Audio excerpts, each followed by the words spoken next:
So hello no, ngayon usapan natin itong ating pananalig at paglilingkod at pananampalataya natin sa ating Panginoong Hesukristo no. So ngayon, alam niyo ba no na gusto ko sana no na bawat tao no na sana patuloy po tayong kumakapit doon sa ating Panginoong Hesukristo at huwag tayong humihiwalay or lalayo sa kanya. Kasi nga no, ang buhay natin is si Kristo. Hindi lang siya parte ng buhay natin kundi siya ang buhay natin. Without Him, we are nothing. No? So, pagsikapan natin no, na mananatili tayo nakakapit sa Kanya. No? So, huwag tayong umihiwalay, huwag tayong magpapadala sa ino-offer ng kasiyahan ng mundong ito. Kasi nga, ang kasiyahan na ibinigay ng mundong ito, temporary. No? So, ang kasiyahan na ibinigay nila sa iyo, kasiyahan lamang na makikita sa iyong mga labi at sa sandali lamang na oras at araw lamang na ito.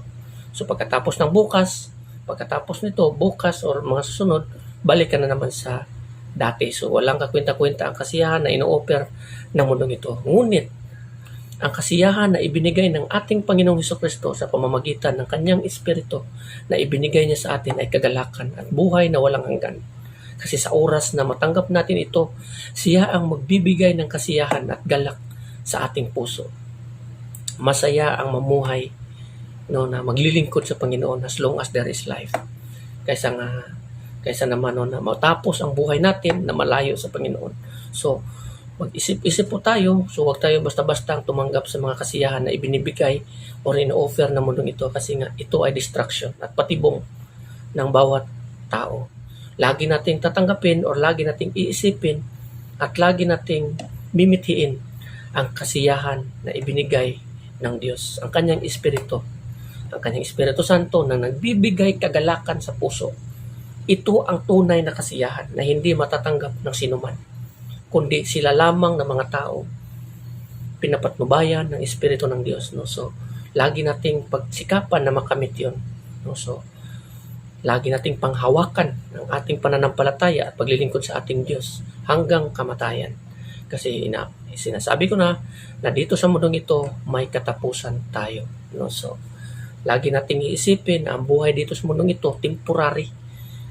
No, temporary, lagi nating isipin na mamuhay tayo dapat ayon sa Kanyang kabanalan.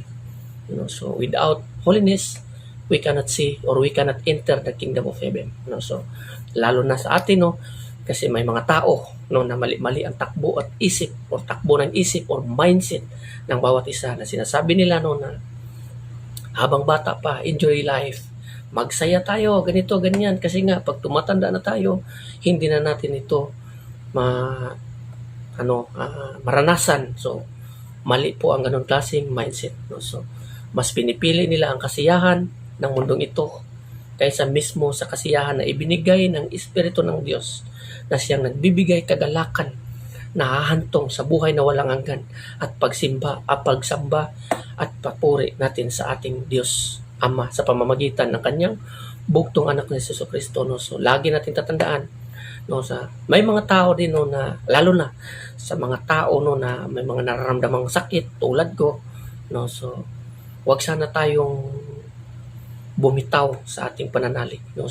Lagi nating iisipin na wag nating isipin no, na pinaparusahan ako ng Diyos kasi nga binigyan niya ako ng malubang sakit o ganito. Lagi nating isipin no, na isa itong opportunity na ibinigay ng Panginoon sa atin, isang pagkakataon or chance upang tayo ay magbalik sa ating Diyos at magsisi sa ating mga nagawang kasalanan na hindi pagiging matuwid sa Kanyang paningin. No? So, lagi nating pagsikapan yun no, na makamit no, na ang pagsisisi sa ating Panginoon. So, basta lagi nating isipin na ito, yung karamdaman natin, isang pagkakataon na binigay sa atin ng Panginoon, chance. Lagi niyong tatandaan, mas pinalad pa tayo, may nararamdaman tayo kasi nga binigyan tayo ng bukas na tinatawag na ngayon no, na binibigay sa atin ng Diyos to repent. Unlike sa mga tao na disgrasya, namatay dahil sa disgrasya, sa giyera, or ano pa mang mga sakuna, or biglang namatay, atake. So, yung mga tao na biglang dumating ang kamatayan, no, so paano kung lack of repentance? So, hindi na sila binigyan ng pagkakataon pa no, na chance. So, yung chance na binigay sa kanila, yun yung buhay nila nung Kasi dire-diretso nga yung kamatayan. So kung tayo naman, may binigyan tayo ng pagkakataon, nagkasakit tayo, ganito, malubhang sakit. So huwag tayo mawala ng pag-asa. Lagi nating alalahanin ang ating Panginoon. Sabihin natin na binigyan pa ako ng Diyos ng isang pagkakataon upang magbalik. So sa oras na ito, itong oras na nalalabi or na nalalabing oras sa akin, magsisi tayo at magbalik sa ating Panginoong Jesucristo.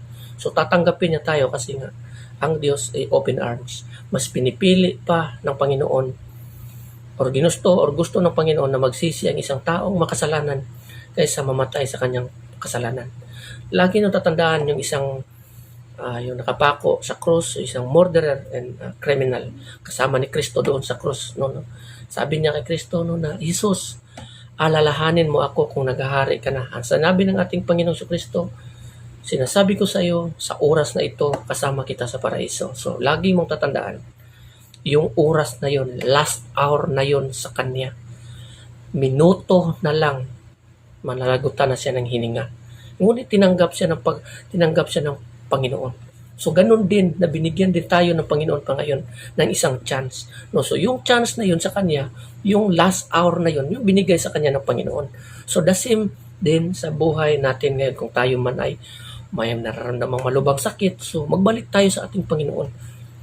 So, ito, pagkakataon, isang chance. No? Huwag na sana nating isipin na pinaparusahan ako ng Panginoon. No? So, lagi nating isipin, chance. So, pasalamatan natin ang ating Diyos at purihin.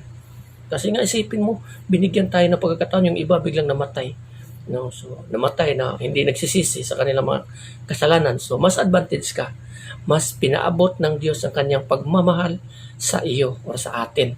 Kasi nga, kahit may malubhang sakit tayo, hindi man niya pa tayo kinuha. Kundi, sabi ng Panginoon, para sa iyo, I give you another chance. Last hour na ganito, ganyan. So, lubusin natin. No? So, magbalik tayo sa Kanya, magsisi tayo sa ating mga kasalanan, aminin natin na tayo ay makasalanan.